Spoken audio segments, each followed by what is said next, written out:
Nabi kita Muhammadin Sallallahu Alaihi Wasallam beserta para keluarga, para sahabat dan orang-orang yang istiqomah berjalan di bawah naungan sunnah beliau sampai hari kiamat kelak.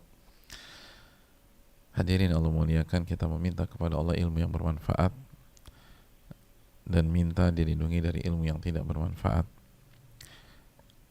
Allahumma inna nas'aluka ilman nafi'a wa na'udzubika min ilmin la yanfa'.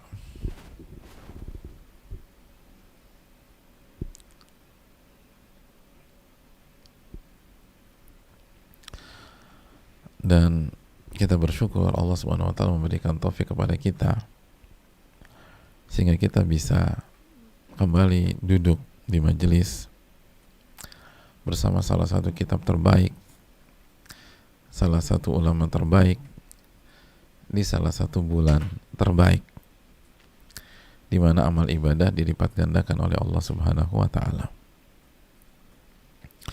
Maka nikmat ini harus disyukuri agar kita mendapatkan tambahan dan tambahan nikmat berikutnya. Dan kufur nikmat hanya membuat kita sengsara di dunia maupun di akhirat. Wala in kafartum inna adzabi lasyadid. Kalau kalian kufur nikmat, ketahuilah azabku sangat pedih. Hadirin oleh muliakan, oleh karena itu bersyukurlah kepada Allah Subhanahu wa taala. Sebagaimana salawat dan salam semoga senantiasa tercurahkan kepada junjungan kita Nabi kita Muhammadin alaihi salatu wassalam beserta para keluarga, para sahabat dan orang-orang yang istiqomah berjalan di bawah naungan sunnah beliau sampai hari kiamat kelak. Masih bersama bab muraqabah dan masih bersama hadis yang cukup panjang namun kaya akan makna, sehingga hadis ini dinamakan hadis apa jemaah? Ummu Sunnah, ibundanya sunnah Nabi Sallallahu Alaihi Wasallam. Kenapa? Karena hadis ini mengandung berbagai macam ilmu, bahkan seluruh dasar-dasar amalan-amalan zahir dan amalan-amalan batin, mengandung dasar-dasar adab, akhlak, mengandung tingkatan agama kita. Ingin tahu apa kesimpulan dari semua hadis Nabi SAW, maka kita harus baca hadis ini. Dan hadis ini dimulai dari cerita Umar bin Khattab radhiyallahu taalaan. Saat Umar dan para sahabat lainnya sedang duduk dengan Nabi kita sallallahu alaihi wasallam di sebuah hari. Ittala alaina rajulun syadidu bayadhi thiyab.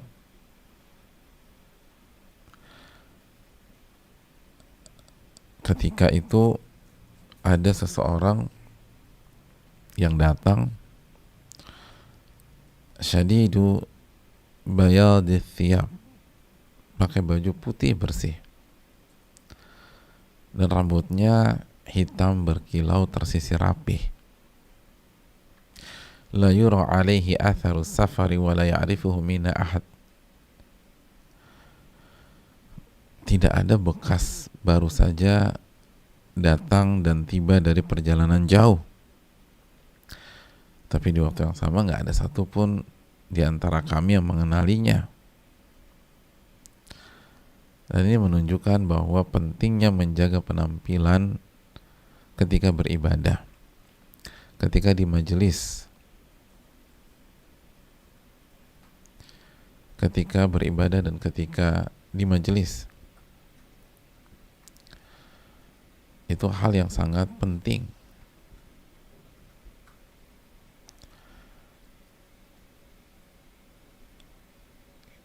Kalau kita bisa menjaga penampilan di acara-acara duniawi,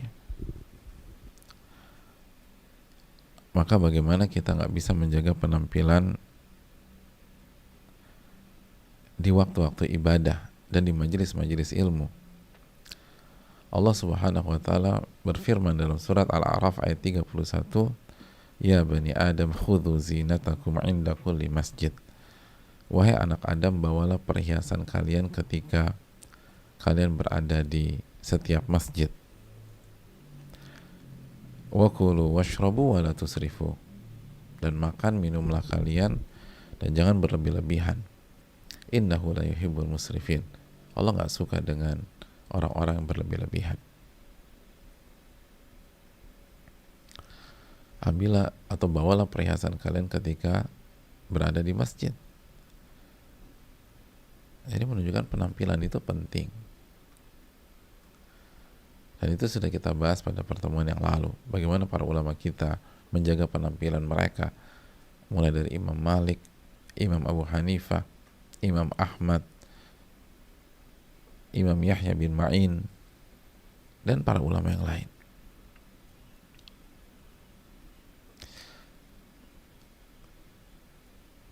Imam Ibnu Hajar juga menjaga penampilannya. Jadi para ulama kita tuh menjaga penampilan sebagaimana contoh dari sosok ini. Contoh dari sosok ini. Oleh karena itu hadirin yang Allah muliakan,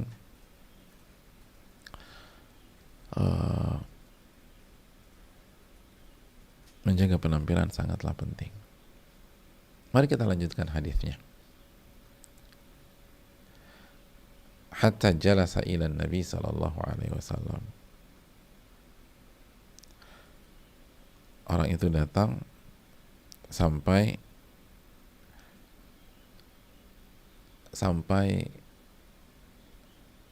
duduk di hadapan Nabi sallallahu alaihi wasallam.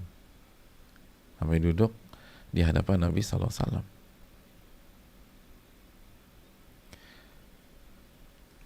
Jadi orang ini atau sosok ini pede duduk di hadapan Nabi. Bahkan bukan hanya duduk di hadapan Nabi, fa'asnada rukbatayhi ila rukbatayhi. Umar menjelaskan bagaimana cara beliau duduk, sosok ini duduk. Ia sandarkan lututnya ke lutut Nabi sallallahu alaihi wasallam. Terus fa'asnada rukbatayhi ila fakhidayhi. Lalu wada'a kaffayhi ala fakhidayhi. Wada'a kaffayhi ala fakhidayhi. Diletakkan kedua telapak tangannya di atas paha bawah Nabi kita sallallahu alaihi wasallam. Kurang lebih demikian. Lalu sosok ini mulai bertanya. Pertanyaan pertama tentang Islam. Dan sebelum kita masuk ke pertanyaan sosok ini dan bagaimana jawaban Nabi SAW, rasanya rugi sekali kalau kita tidak menggali hikmah dari sikap beliau, sikap sosok ini ketika berada di majelis, cara duduknya dan seterusnya. Karena ini nggak biasa, dan di waktu yang sama nggak biasanya positif. Ada banyak hikmah. Karena intinya adalah sosok ini memberikan qudwah atau contoh yang baik bagaimana bersikap di sebuah majelis untuk kita-kita semua yang kalau datang ke kajian atau kalau datang ke pengajian, gimana sih sikap yang benar, bahkan cara duduk yang benar di sebuah kajian atau di majelis. Hadirin yang Allah muliakan, dan ini penting. Kenapa demikian? Karena kita tidak akan berubah walaupun kita sering dan banyak ikut kajian dan belajar, kalau kita tidak memuliakan ilmu. Itu kaidah dijelaskan para ulama. Man lam yukrimil ilmu, man lam yukrimil ilma, lam yukrimuhul ilmu, atau man la yukrimul ilma, la yukrimuhul ilmu. Barang siapa yang tidak memuliakan ilmu, maka ilmu tidak akan memuliakan dirinya. Jadi ketika kita datang ke kajian atau ikut pengajian, tugas kita bukan hanya belajar, mengerti, atau menghafal, tapi tugas kita memuliakan. Tugas kita memuliakan. Dan salah satu cara memuliakan ilmu adalah bersikap di majelis. Bersikap di saat kajian. Bersikap pada saat mengikuti kajian online. Ketika tidak memungkinkan kita kajian offline atau langsung. Nah, bagaimana biar walaupun kita ikut di rumah, kita tetap mendapatkan keberkahan ilmu dan ilmu yang bermanfaat. Maka kita harus memuliakan. Nah, bagaimana sih cara memuliakan? Beberapa contohnya dicontohkan oleh sosok ini. Mari kita lihat jamaah sekalian. Hatta jalasa ila Nabi sallallahu alaihi wasallam. Sosok ini langsung mencari tempat yang paling strategis. Nah, ini pelajaran bagi kita. Salah satu sikap yang baik di majelis adalah mencari posisi atau spot atau tempat duduk yang strategis. Yang strategis. Dan kalau kita ditanya, yang paling strategis yang mana sih? Coba jamaah jawab dari pandangan kita, maksudnya yang paling strategis kalau ikut kajian duduk di mana?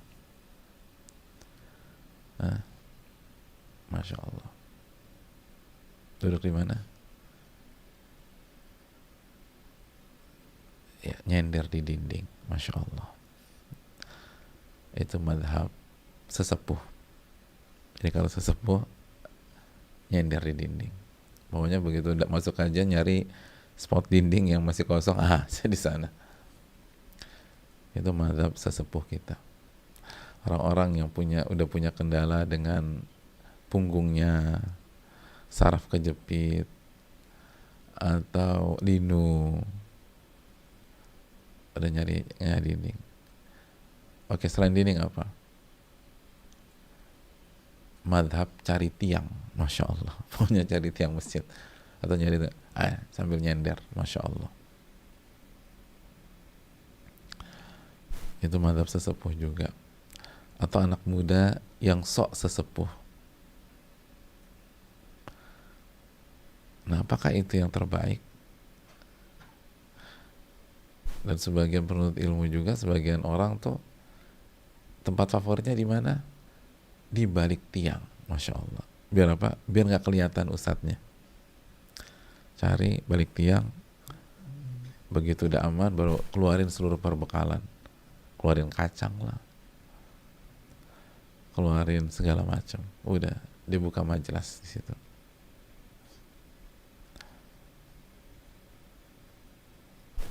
Karena biar nggak kelihatan, kalau ngobrol juga enak. Apakah itu yang tepat? Jawabannya tidak. Tempat yang paling strategis itu adalah tempat yang paling dekat dengan guru kita,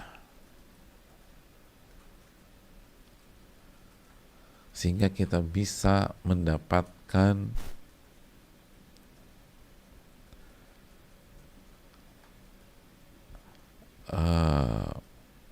angle terbaik untuk melihat, untuk memperhatikan, untuk menyimak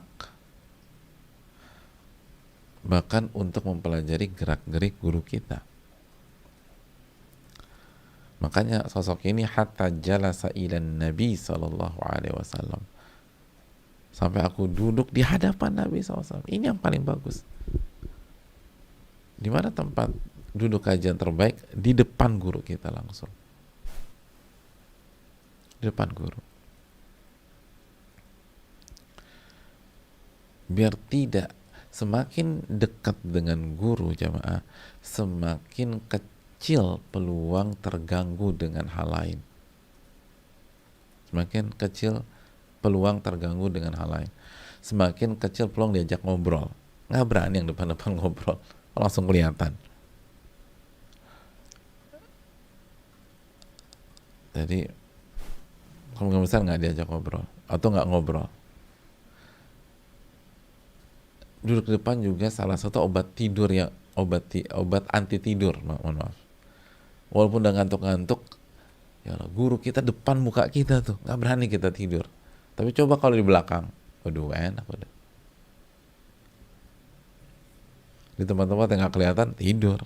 Tapi kalau di depan, tuh ngantuk banget, dilawan. Kenapa? Depan guru kita. Kayak bagus.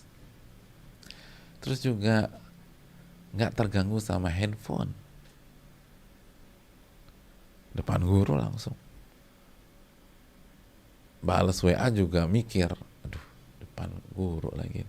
Dan nanti deh, nggak usah dibuka dulu. Tapi kalau duduk di sana, duduk di belakang, duduk di pojokan, udah WA masuk, balas. Dengerin lagi. Tadi apa tadi? Ketinggalan dia. Kenapa? Balas WA. Yang ditanya karena sama-sama paling belakang, yang ditanya ngantuk. Udah, klop sudah. Senasib sepenanggungan. Yang satu ribet dengan WA-nya. Yang satu ribet dengan rasa ngantuknya. Nanti ada yang ngajakin ngobrol.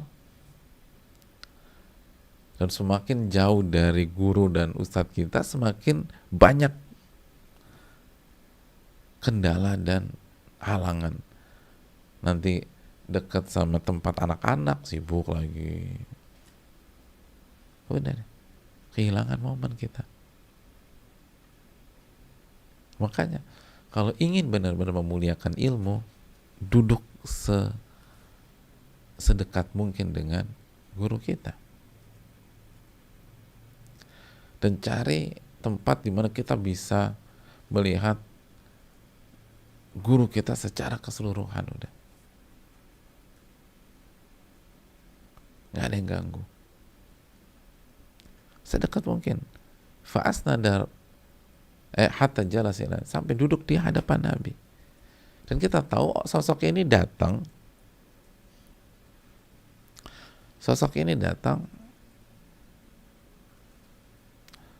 itu sahabat sudah berdatangan. Makanya kan kata Umar bin Khattab, ketika kami sedang duduk dengan Nabi SAW, tapi tidak menghalangi beliau untuk berusaha cari tempat terdepan.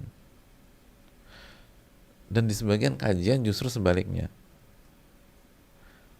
tempat terdepan yang paling gak disukai, paling dijauhi, paling ditakutkan, paling horor katanya. Paling depan tuh. Jadi yang itu udah kisi depannya masih kosong.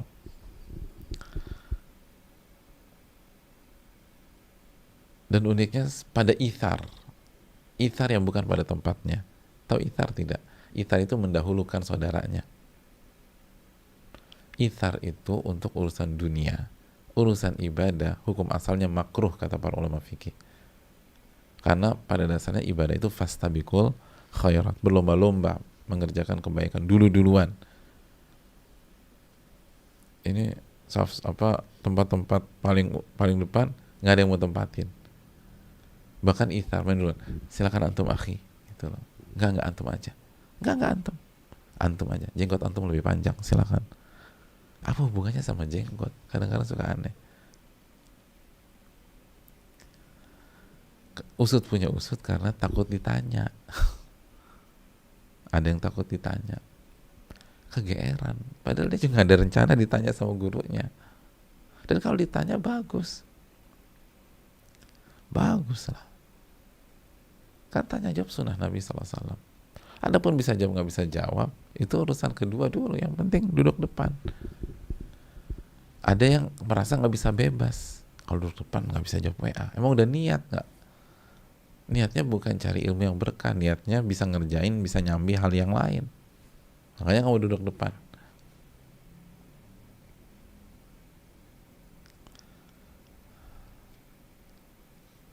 Oleh karena itu jamaah sekalian Allah muliakan, duduk di depan itu penting. Dan bukan hanya agar kita bisa menyimak secara maksimal, tapi kita juga bisa melihat gerak-gerik adab dan akhlak guru kita. Masih ingat riwayat yang dibawakan Al-Imam Adz-Dzahabi dalam Siyar, bahwa yang hadir di kajian Imam Ahmad itu 5.000 orang. Khamsu mi'atin yaktubun. Tapi yang mengejutkan, yang nyatet cuma 500 orang. Yang hadir 5.000. Yang nyatet 500 orang. Jadi 4.500 gak nyatet kajian. Wah, itu aneh banget tuh. Masya Allah. Anda juga gak pernah nyatet kalau kajian. Oh, beda. Mari kita lanjutkan. Kan yang 4.500 fokus pada akhlak, fokus pada memperhatikan adab, akhlak, perangai, attitude, manner, gerak-gerik, tingkah laku Imam Ahmad bin Hanbal rahimahullah subhanahu. 4.500 fokus memperhatikan gimana beliau bicara, bagaimana beliau merespon. Itu paling enak, paling duduk depan itu udah puas. Karena seringkali kan di kajian ada pertanyaan atau seorang guru tuh merespon orang-orang yang ada di dekatnya. Kalau udah di paling belakang gak kedengar, itu ustadznya ngomong apa sih sama orang depan, nggak tahu Anda juga. Tapi kalau duduk depan, kita puas memperhatikan, puas. Oh, masya Allah. Itu hal yang perlu kita camkan. Jadi duduk depan itu penting. Fa'asnada rukbatayhi ila rukbatayhi wa wada'a kaffayhi ala fakhidayhi. Lalu yang berikutnya, jamaah sekalian, yang berikutnya, salah satu cara memuliakan ilmu ketika hadir di majelis ilmu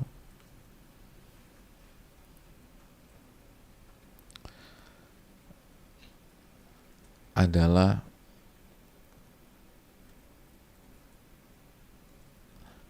duduk dengan cara duduk yang terbaik.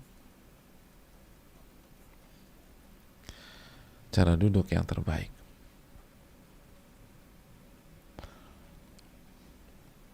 Jangan ngasal. Cara duduk itu menunjukkan seberapa kita memuliakan pihak lain. Itu jelas. Nggak perlu capek-capek memahami konsep itu.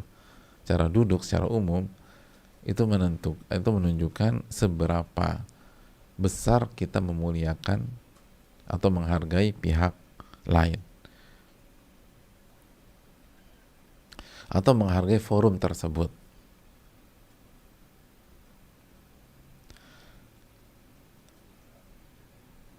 Semakin kita memuliakan sebuah majelis atau sebuah pertemuan, kita akan semakin jaga cara duduk kita. Dan kalau kita benar memuliakan ilmu, memuliakan ahli ilmu, duduk yang bagus. Makanya sosok ini duduknya fa'asnada rukbatayhi ila rukbatayhi. Beliau sentuhkan, sandarkan dua lututnya ke dua lutut Nabi SAW. Sebagian para ulama menjelaskan ini isyarat bahwa posisi duduknya mengarah ke iftirash. Mengarah ke iftirash. Iftirash itu posisi duduk di antara dua sujud. Posisi duduk tasyahud awal. Karena posisi duduk itulah yang membuat dua lutut ke depan dan bisa ditempelkan kedua lutut Nabi SAW.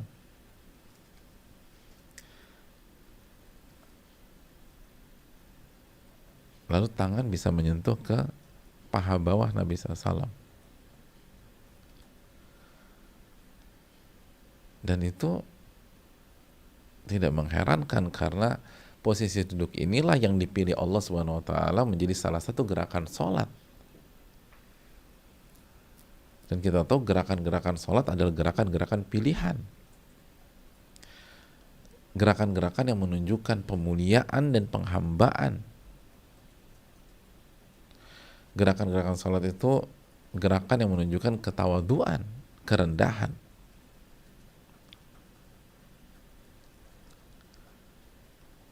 Dan posisi duduk ketika sholat iftirash atau tawarruk. Tawarruk itu cara duduk di tasyahud akhir.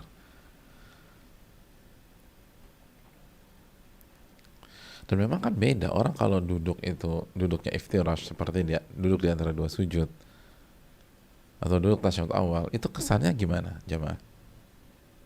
Kesannya kan ini orang duduknya sopan banget gitu deh. Ada yang mengatakan duduk iftirash nggak sopan, saya rasa nggak ada. Itu duduk tuh duduk sopan tuh, duduk merendah, nah itu. Iya nggak sih, setuju nggak sih? Gue tersinggung sama dia, duduknya belagu banget, kenapa? Iftirash, nggak ada. Iftirash tuh sopan, santun duduknya. Dan makanya kan susah, karena cara duduk ini tuh memang punya nilai yang Masya Allah, terbukti nggak mudah.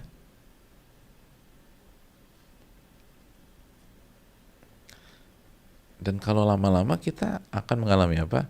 Kesemutan gitu. Aduh, kesemutan lagi. Emang nggak mudah duduk begini. Makanya sebagian ulama mengatakan kalau nggak bisa begini, ya duduk apa? Duduk bersila biasa ya. Duduk ini apa sih? Ya duduk bersila biasa. Itu juga sopan. Ini jaga. Cara duduk tuh dijaga. Jangan duduk selonjoran.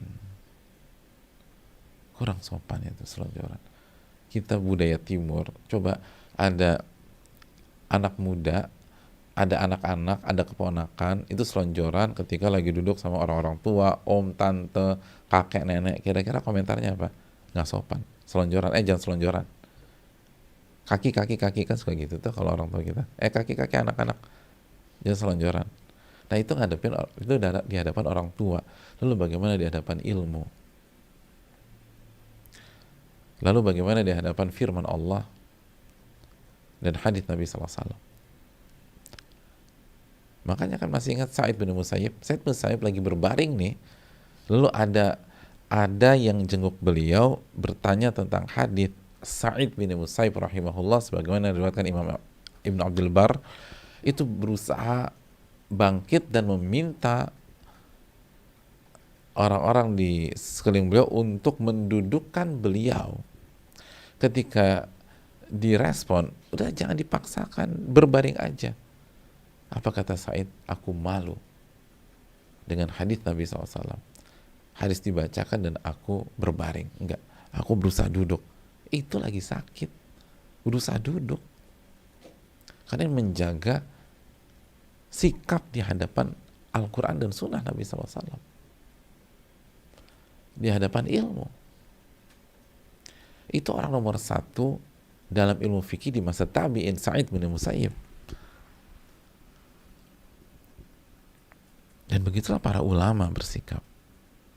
Imam Malik kan begitu. Mau bicara hadis, beliau duduk dengan duduk yang baik. Beda dengan kalau bicara hal-hal biasa. Ini ilmu. Ini ilmu jamaah. Makanya madhab rebahan ketika kajian online jelas itu perlu dievaluasi. Madhab guling-gulingan di atas kasur ketika kajian online, mentang-mentang online udah sambil tiduran, guling-gulingan. itu nggak menghargai. Tapi kan nggak ada yang lihat. Allah lihat. Alam ya'lam bi annallaha yara. Tidakkah dia mengetahui Allah Maha mengetahuinya? Duduklah yang benar. Hadirin, kita ini baru disuruh duduk aja masa nggak bisa. Ini ayat, ini hadis diperjuangkan oleh para sahabat dengan darah, dengan darah. Kita belajar akidah, belajar tauhid santai. Bilal itu mempertahankan tauhid itu dengan siksa. Lalu Anda santai-santai begitu?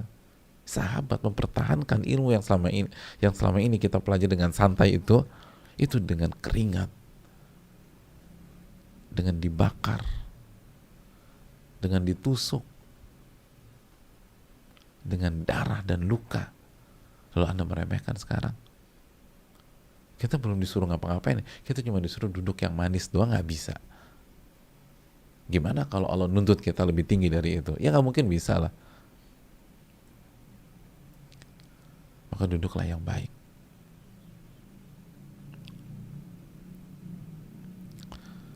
Lihat sosok ini berusaha duduk dengan baik. Karena ini majelisnya para ulama dan yang paling mirip dengan majelisnya para nabi dan rasul. Hadirin Allah muliakan. Dan ulama menjelaskan dalam hadis Bukhari,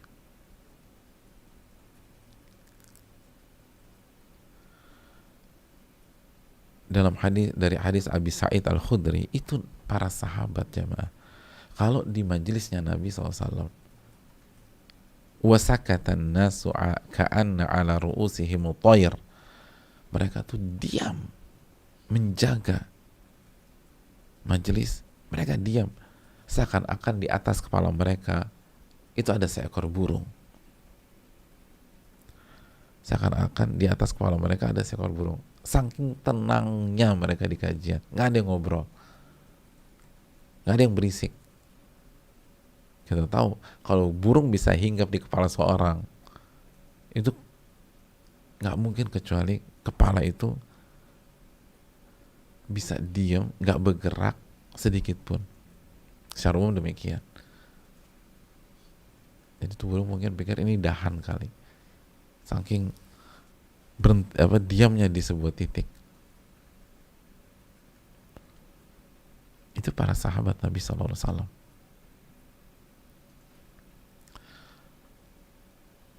Mughirah, sebagaimana dibawakan oleh Al-Khatib Al-Baghdadi rahimahullah, kata Mughirah, kunna nahabu Ibrahim kama yuhabul amir. Kita ini memuliakan Ibrahim. Maksud Ibrahim di sini siapa?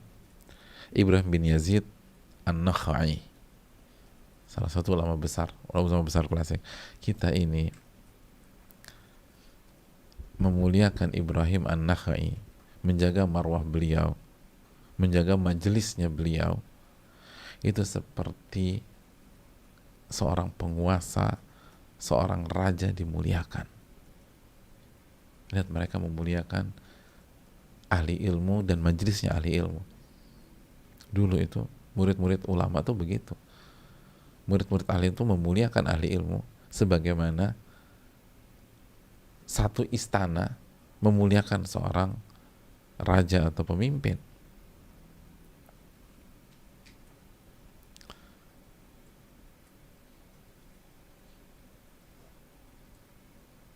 Al-Imam Abdurrahman bin Harmal Al-Aslami mengatakan, makana insanun yajtari'u ala Sa'id bin Musayyib yas'alu an syai' hatta yasta'dzanahu kama yusta'dzanul amir. Waktu itu nggak ada satupun yang berani bertanya kepada Sa'id bin Musayyib di majelisnya sampai orang itu minta izin dulu kepada Sa'id bin Musayyib sebagaimana minta izin kepada penguasa.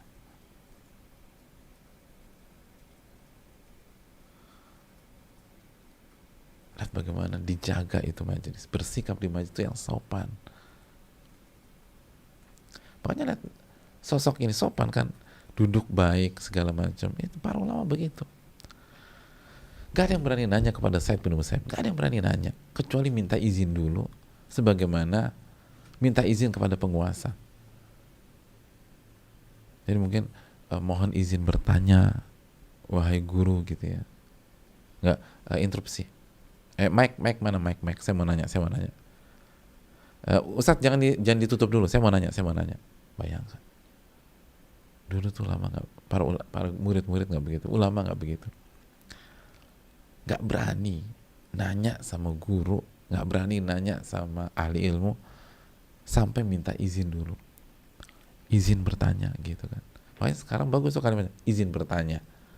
Tapi jangan basa-basi, benar-benar izin bertanya. Kalau nggak diizin, oh ya nggak apa-apa. Izin bertanya bolehkah?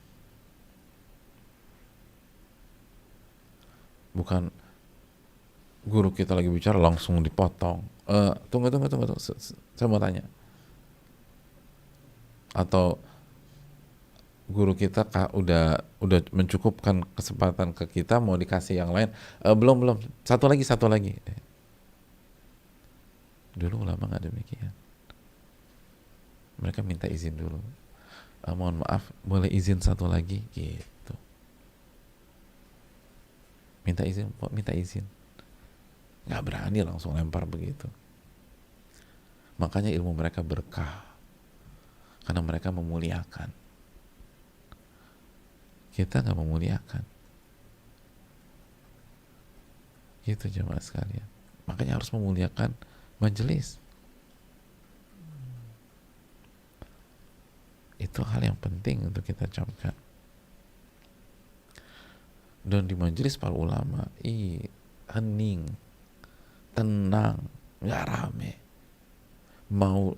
Mau lini depan, lini tengah, lini belakang, diam. Itu tadi. Kayak para sahabat, mau di lini manapun, seperti dihinggapi seekor burung.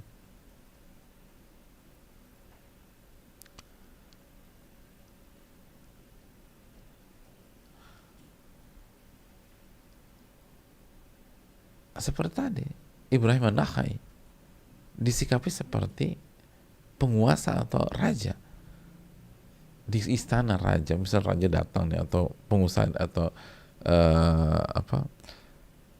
penguasa datang, itu kira-kira yang lini belakang berani ngobrol nggak berani, ditegur, nggak berani. Depan sampai belakang diem deh. Kalau presiden udah bicara, kalau penguasa bicara atau raja bicara, semua hening. Nah begitu juga dulu majelis.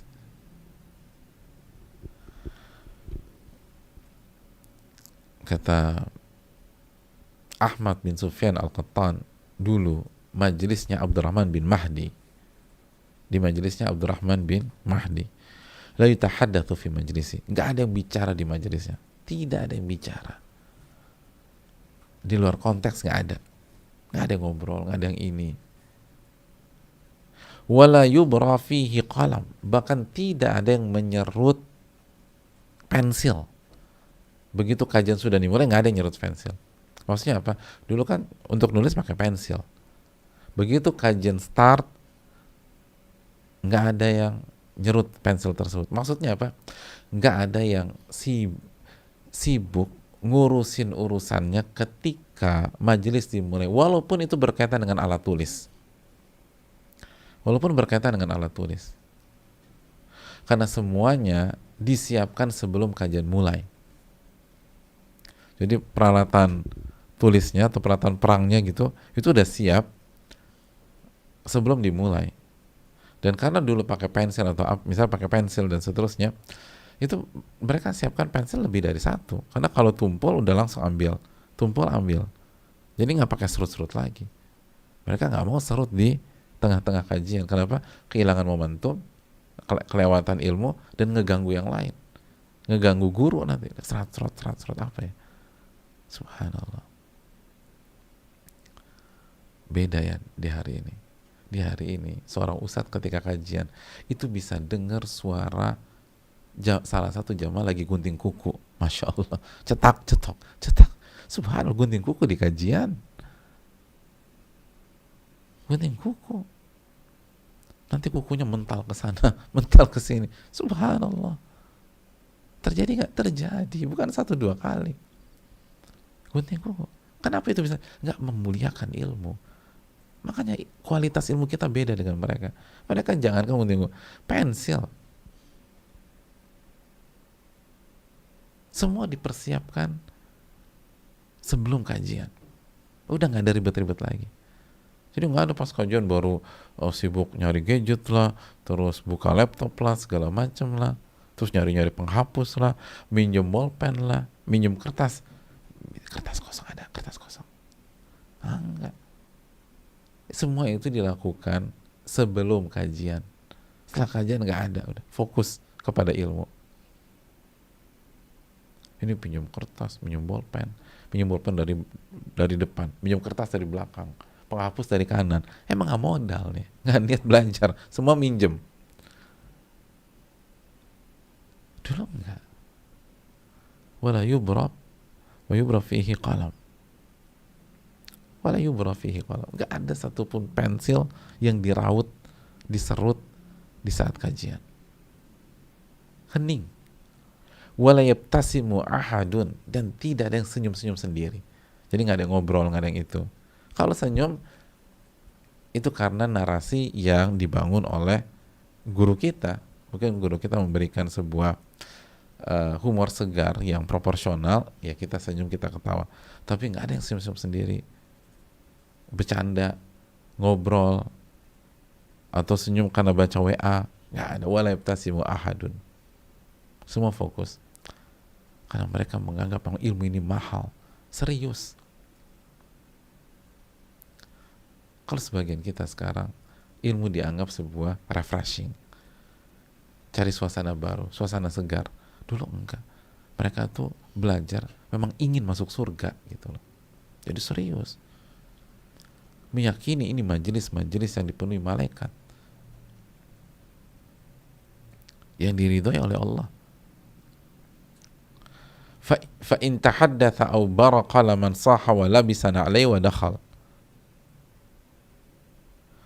Hadirin Allah muliakan. Dan kalau ada satu orang saja bicara, ngobrol, bisik-bisik, atau menyerut pensil, dan ketahuan oleh Abdurrahman bin Mahdi, saha, maka beliau akan berteriak. Itu sedang apa? Ditegur tuh. Wala bisa na'alaihi wa dakhal. Lalu beliau tutup kajian, pakai sendal beliau dan pulang, masuk lagi ke rumah. Bayangkan, ditutup tuh kajian. Ada satu bicara, satu nyerut, semua dihentikan. Satu aja, kajian dihentikan.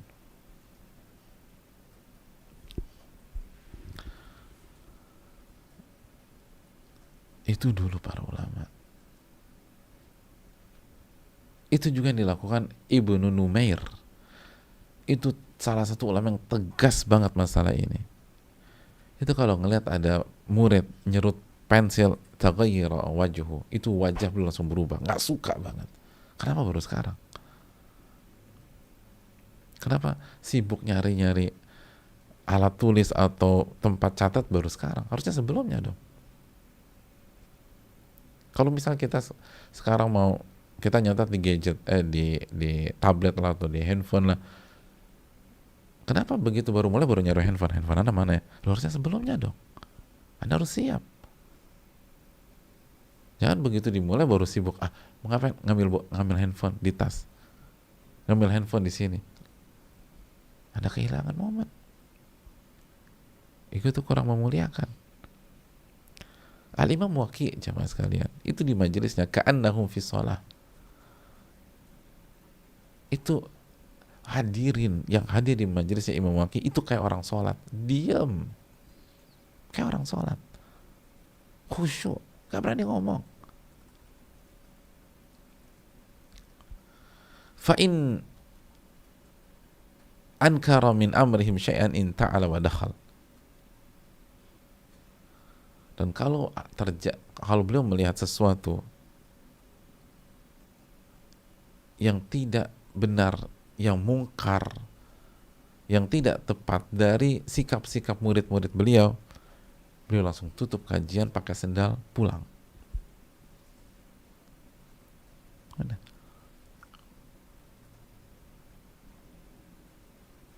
Udah pulang, tutup kajian.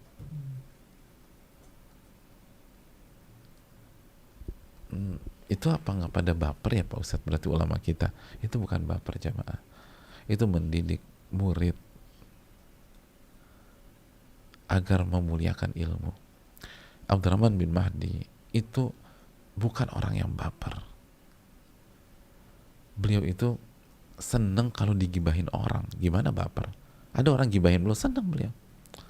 Beliau pernah mengatakan, kalau bukan ada unsur maksiat kepada Allah dalam bergibah ria, maka saya berharap seluruh satu kota menggibahi saya. Kenapa? Karena siapa yang nggak senang dapat pahala sholat gratis, puasa gratis, zikir gratis, padahal kita tidak melakukan sholat tersebut. Ternyata itu dari yang gibahin kita. Jadi gimana dikatakan baper sosok seperti itu? Terus kenapa beliau marah? Kenapa beliau pulang? Kenapa beliau tutup kajian? Karena masyarakat atau murid harus mengerti bagaimana bersikap di majelis, bagaimana memuliakan ilmu. Ini jalan menuju surga. Ini majelis dihadiri malaikat secara khusus, dan malaikat saja tawadhu di sana. Ini majelis diridhoi oleh Allah. Ini taman dari taman-taman surga. Lalu kita nggak ada perhatian, kalau kita tidur di situ. Makanya para ulama ketika melihat ada sesuatu yang nggak benar, ada yang nggak serius lah, ada yang tidur lah, ada yang segala macam, ditutup kajian, pulang. Ada yang ngobrol, nggak boleh ngobrol. Dan ini termasuk ketika kita online jamaah. Oke, kita bisa sambil bebas balas WA. Guru kita nggak tahu, online kok, tapi Allah tahu. Allah tahu.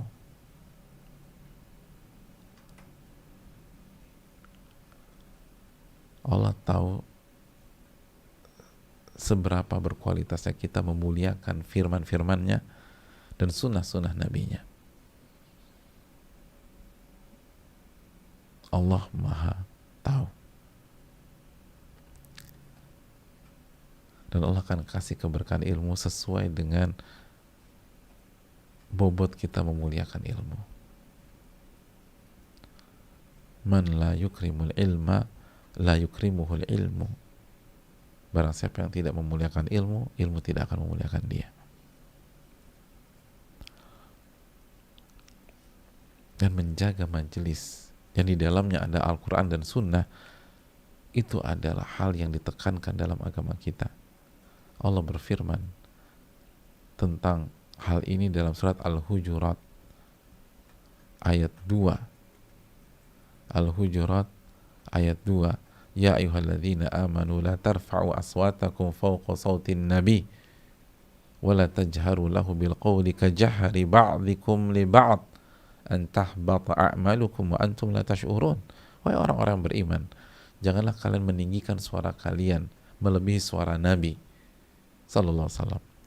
Dan catat keterangan Al-Imam Al-Qurtubi dalam ayat ini, kata beliau, Nabi di sini setelah beliau wafat itu bermakna sunnah beliau sallallahu alaihi wasallam, hadis beliau dan sunnah Nabi sallallahu alaihi wasallam. Janganlah kalian meninggikan suara kalian di atas suara Nabi. Ya ayyuhalladzina amanu la tarfa'u aswatakum fawqa sautin nabi. Dalam ayat kedua dalam Al-Hujurat itu, wahai orang-orang beriman, janganlah kalian meninggikan suara kalian di atas suara Nabi, di atas sunnah Nabi yang disampaikan oleh seorang ahli ilmu atau ustadz kita atau guru kita. Dan janganlah kalian berkata kepadanya dengan suara keras sebagaimana volume suara kalian jika bicara di antara kalian. Jadi nggak boleh bicara. Jadi jangan samakan majelis ilmu dengan majelis-majelis yang lain. Allah katakan janganlah kalian bicara sebagaimana kalian bicara dengan sesama kalian, volumenya dan seterusnya. Jadi kalau di majelis-majelis yang lain kita biasa bicara begitu, di sini beda, nggak boleh disamakan kata Allah. Dan kalau kalian samakan atau kalian angkat suara kalian di atas sunnah Nabi, kalian ngobrol, antahbata a'malakum, amal ibadah kalian akan gugur, wa antum la tash'urun, dan kalian nggak merasa. Kita merasa udah ngaji tahunan, kita merasa udah ngaji 3 jam, ternyata nggak dapat apa-apa. Nggak dapat apa-apa. Kenapa? Karena tidak diam ketika sunnah dan hadis Nabi itu dibacakan, diterangkan. Kok bisa sih cuman gara-gara itu aja amal itu hancur? Karena di dalamnya ada unsur memuliakan. Memuliakan itu penting. Ini yang perlu kita camkan jamaah sekalian yang Allah muliakan. Ini bukan hanya tentang bersikap di majelis, ini bukan tentang sebatas attitude atau manner di majelis, ini tentang memuliakan Allah dan lalu memuliakan Nabi kita sallallahu alaihi wasallam, memuliakan firman Allah dan sunnah Nabi sallallahu alaihi wasallam.